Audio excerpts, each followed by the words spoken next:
We have Richard Grounds, an Indigenous language expert, a research professor of anthropology and the chair of the Global Indigenous Language Caucus. We have Dr. Lee Francis IV, a proclaimed Indigine-nerd, an activist, an educator, and a founder of Indigenous Comic Con, and an award-winning poet and writer. And we have the wonderful Mavis Mullins, a woman of many hats, today here as the chair of the Ātihau Whanganui Corporation, but an iwi leader, a businesswoman, a farmer, and a nanny. So welcome to the stage. We're here at Te Aratini and we're just about to wrap up this afternoon. And Te Aratini has been the meeting of many pathways of our Indigenous people. We've had people here from Paraguay, Panama, First Nations, Alaska, Canada, US, Central America, Malaysia, Australia, and little old Aotearoa New Zealand making a name for itself. And it's been an amazing reflection of our yesterdays, our todays, and our aspirations for tomorrow. So I've got questions for my panel now, which fall in this meeting of the many pathways. And on the stage this morning, there was a statement that inspired me around the need for the belief of the journey we are on as an Indigenous people. It was made by Lili Kawaguchi when she was talking about TROW Group. After many closed doors, it took only one person to believe in the idea.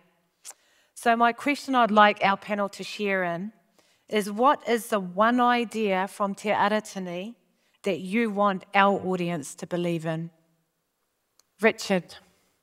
Te kia wanis te ha ko chatla ko wei today, tahe ko fete, o kia wani te pālei la. I think it's just absolutely critical. I have really appreciated all the reinforcement and support for the primacy, the importance of our Indigenous languages in grounding us, in securing a future for our young people, in guiding us in entrepreneurship and all of the activities of our daily and future lives together. Thank you, Richard.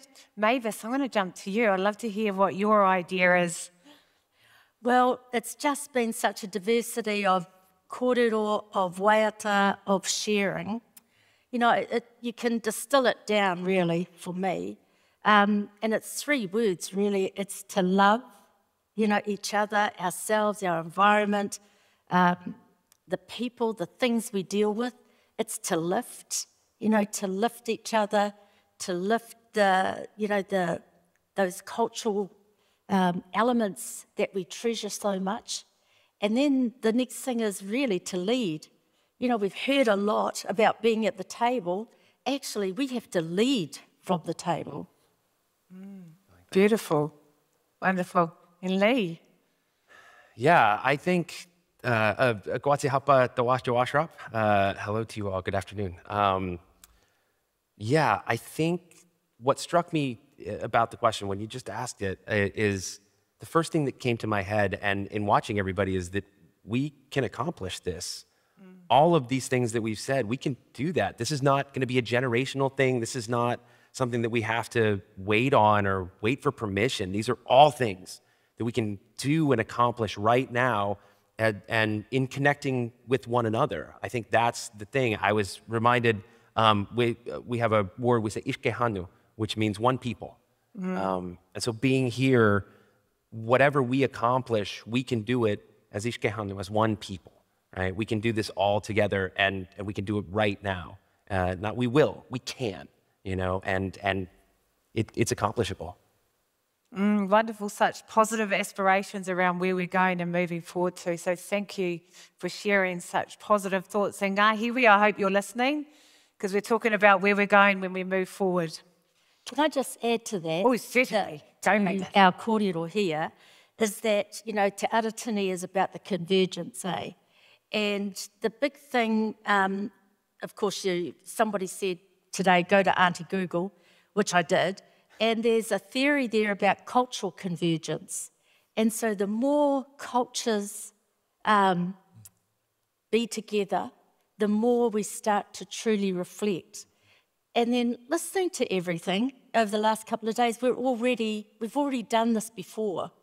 So, you know, really it is about the next step because we already reflect each other in so many ways. You know, I'm kind of a little bit impatient. So I go, come on, what's next? Do it. What's the next bit? Yeah. Wonderful, thank you. In our Indigenous culture, it's rich, it's vibrant, and there's so much learning that we can take from it. And there's a lot that we can all draw from as you all stand here in your mana as Indigenous leaders, as thought leaders, people out here on the stage sharing your experiences. And today, Minister Mahuta, when she was on here, she mentioned her Indigenous toolkit or her Māori toolkit that she carries with her, from her lived experiences to her perspectives, her education. And I would love for you to share with our audience what your Indigenous cultural toolkit is that helps you manage as Indigenous leaders in this modern age. So Lee, I'm going to let you take that one first. Star Wars. Always Star Wars. I think, you know, I talked about it yesterday. I think in my toolkit is imagination. It is visions towards the future. It's a resilient spirit. You know, this idea of resiliency, it's the desire to continue to see young people doing things that bring them joy. I keep ceremony and celebration in my toolkit, that they are both one and the same. We have our ceremonies and the celebrations that go with them. They're not dour affairs. They're not tragic affairs. We are a people of joy and a people of spirit. So, you know, and I think as these dreams, I keep art and music and poetry and spirit and literature, the arts, and how we communicate those arts out into the world in ways that invoke not only our spirit, but all of creation. And I think that's, you know, that's that bundle, that's that prayer bundle that I carry with me, and you know, hope that everyone is a part of that as well. So awesome. Heard it right here, Star Wars. Star Wars. Richard? Kala kebi asuka hoto te kiawani ko chatla ko wedine te pale la kala wahale ke on la te ya ko chatla ko wedine hio daya.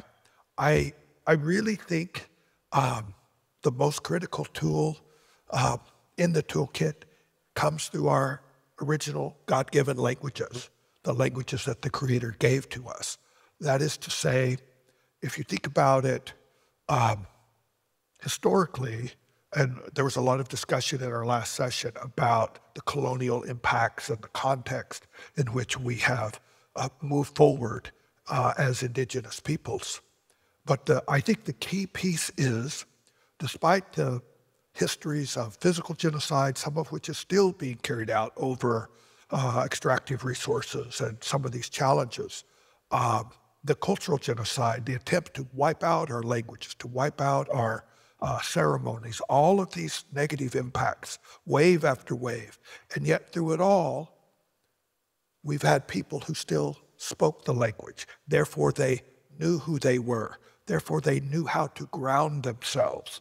They knew their place in the world. They knew what their original instructions were because they carried that through the language. And it's like magical power that gives us the ability not only to have survived all of the assaults on our communities over the years, but to recreate ourselves into the future that we want to continue to be a part of and take a greater role in, as this amazing gathering here with Te Aratini has been demonstrating. Beautiful, thank you. Mavis? Yeah, well, I was lucky enough to be at the Women's Pavilion this morning with the Minister. I mean, it was outstanding how she referenced her cultural toolkit. And she talked about the fact that we're born with all the answers. It's in our DNA already, from our mothers, our grandmothers, our grandfathers, way back. all we have to do is be brave enough to open it, to look into that toolkit. And so I started to think about, so what does that actually look like? And again, the answers are right there, and we've done a lot of this over the last couple of days. Our toolkits include our reo, our languages. It includes our karakia, you know, those incantations and chants that ground us. It includes our grandchildren, our children.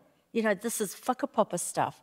These are the cultural toolkits, I think, that are precious. We've already got them, which tells us, and she told us this morning, we already have the answers to all of these challenges that are in front of us.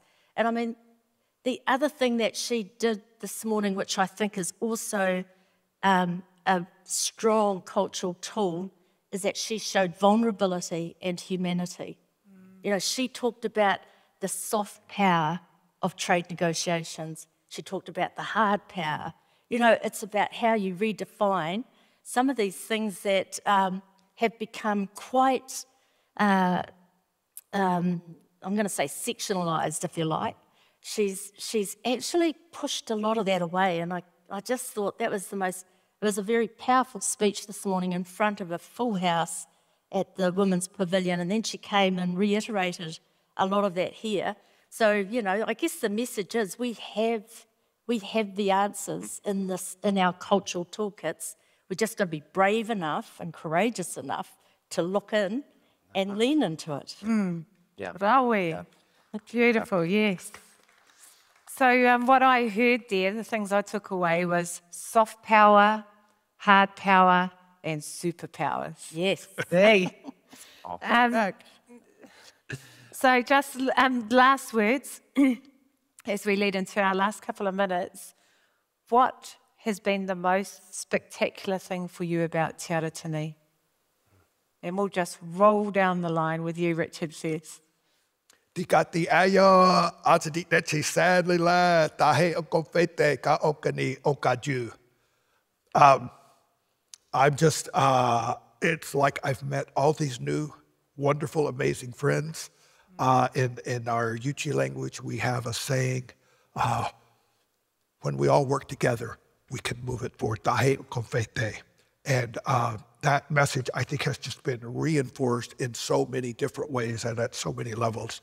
And I'm very honored and proud to be a part of it and to help articulate that message. Tahe okofete. Kinatala. Beautiful. Lee? The spirit of creativity and the creativity that comes from our ancestors, from all the way back. We are a people of brilliance and creativity, and that we have the answers in the toolkits that we take with us, that we are able to accomplish anything that we put our minds to. It's remembering that, it's being unafraid, it's uncoupling all of the yoke of colonialism. But that's the piece that I take away, is just how, like, I'm so inspired coming off of this. Every single time I come to a place where there's just Indigenous peoples, there's an energy, there's a magic, there's a spirit of creativity and brilliance. That's what I'm taking. That's the best part. Fantastic. I think the big thing for me too is that this is just a moment in time. You know, there's this huge timeline, and as people of the land, you know, our timelines are long. They're very long. And so there's been moments of time where there's been the good, the bad, and the ugly, really. And this moment in time is for us to define for the what next.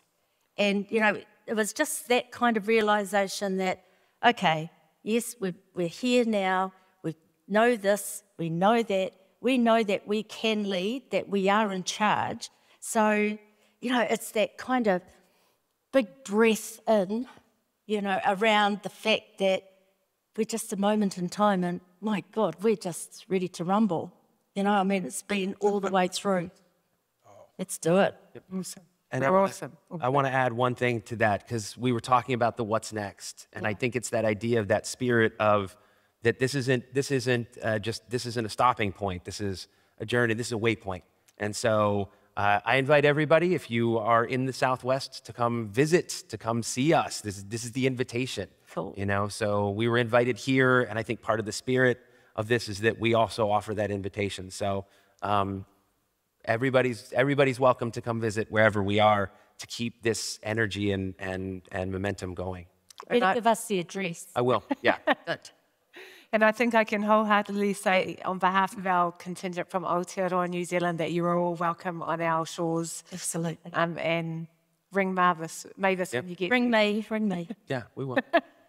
Fantastic. Look, I just want to thank you for sharing your inspirational thoughts as we begin to close out Te Aratini. Thank you for everybody who's been on stage for your amazing thoughts and inspiring us around how we move forward as Te Aratini.